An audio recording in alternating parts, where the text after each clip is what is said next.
One thing that India has that's pretty fantastic is you have a great digital network, and you have a very high percentage of people using smartphones. Now, we worked with the government. You've opened up the financial transactions also to feature phones, but an enabling factor is that the competitive private market activity has meant that the connectivity is very, very good, it's very reliable, it's the cheapest in the world. That same thing is going to happen with 5G in this country. There is no doubt. This will be the cheapest 5G market.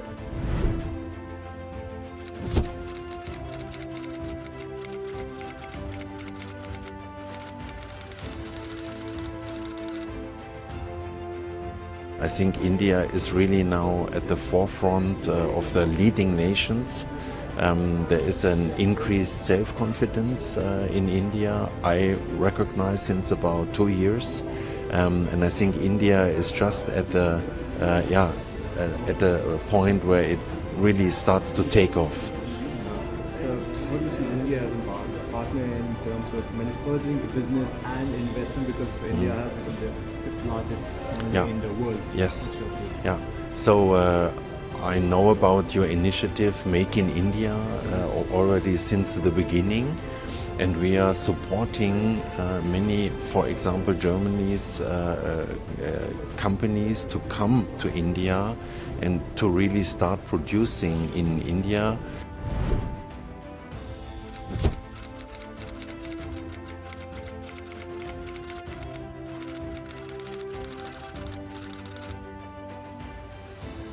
We're gonna double down our investments here in the country because, again, we find great talents, great people here in the country. You have companies who are leaning into technology, into digital transformation, and your Prime Minister, the government, has very aspirational targets for the country. The economy is developing extremely well, so we are very happy to be a partner of India. We in our company, we've got a partnership with an Indian family.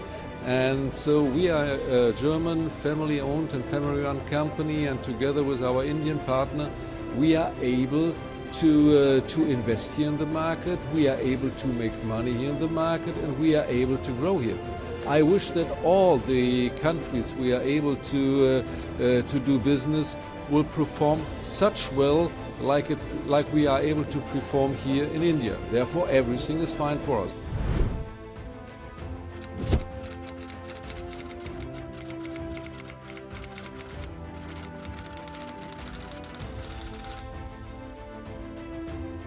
Well, it's always wonderful to meet, folks from India, because India is a very big part of, what Adobe is all about. But I think more than that, as a person from India, just to hear the ambitious ideas about, how the country is progressing, and, all of the schemes that the minister is putting in to make it more attractive for companies to come.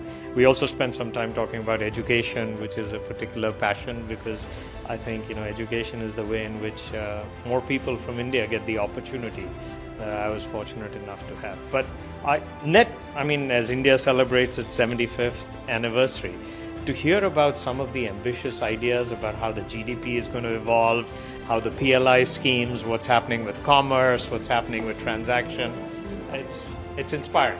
Right. In terms of policies and the reforms that India has seen of late under this administration, what do you think about that? What do you make of that? Well, for Adobe particularly, it's all about people, right? And the ability to have great people, because we're an intellectual property business.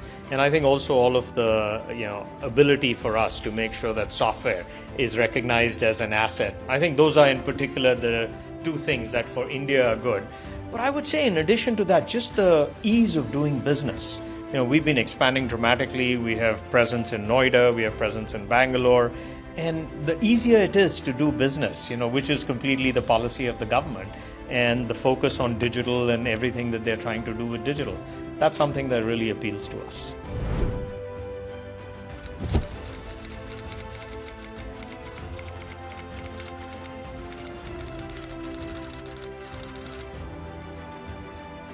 We accept with humility and a great sense of responsibility the trust and confidence that the Government of India has reposed in Airbus.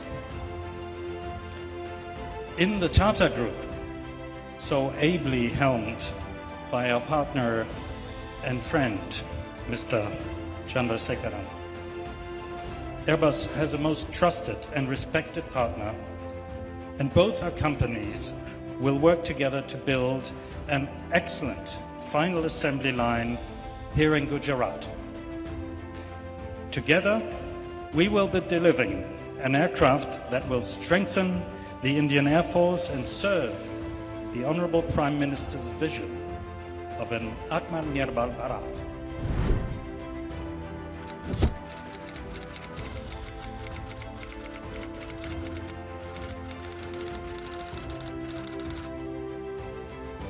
Honorable Prime Minister has grand vision and ambitions for India.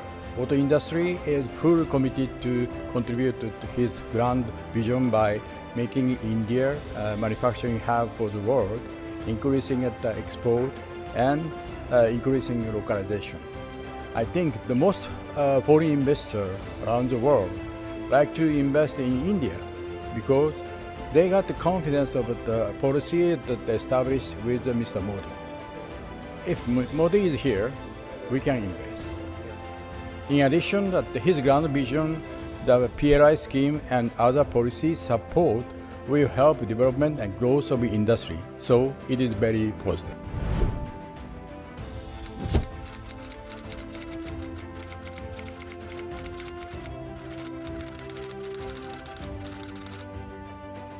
I would also like to point out that across the globe, MNCs choose leaders from countries that have cherished democratic values. Is it therefore any wonder that 10 of our 5 Fortune 500 companies today are led by an Indian? Do you really see even one Chinese heading an MNC today? There is none. So very clearly, I personally believe that the difficulties that we may have gone through these last 75 years, but continuing to be on the path of democracy, has extremely held us well today. In my own opinion, going forward, the world will choose India over other large countries which don't follow democratic systems.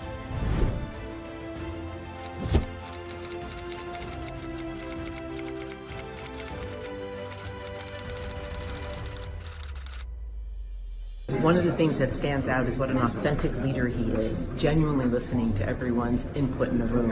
And while I went into the meeting optimistic about India, I am even more optimistic about India and his firm intent to continue to help with the ease of doing business. And that is a win-win for both India and IBM.